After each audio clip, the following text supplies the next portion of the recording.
आला हज़रत फ़ाज़िल बरेलवी का जो फतवे हैं, यानी खुसूसी तौर पर फतवा रज़विया को इतनी मकबूलियत मिली है, यानी आपके ज़माने से पहले 500 साल पहले के आप फतवे उठा करके देख लीजिए, फतवा शामी को उठा करके देख लीजिए, दुर्र मुख्तार अब्दुल मुख्तार को उठा करके आप देख लीजिए, फतवा अजीज़िया को उठा करके देख लीजिए, 500 साल पहले के आप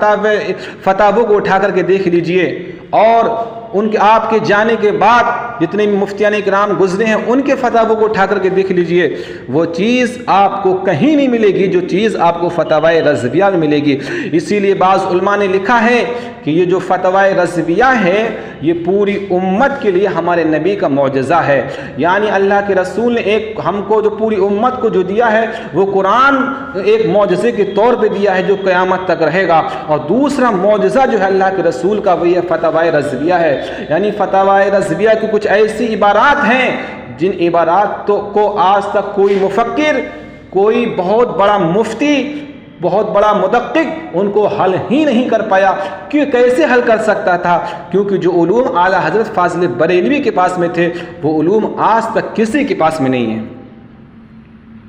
फतवा रज़विया को इतनी ज़्यादा मकबूलियत हासिल हुई, इतनी ज़्यादा मकबूलियत हासिल हुई कि जितने भी 57 ममालिक हैं, इस्लामी 57 कंट्री हैं, उन 57 कंट्री में जितने भी मुफ्तियान इकराम हैं जो सुन्नी हैं,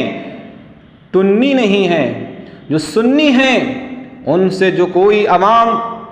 जब फतवा पूछती है,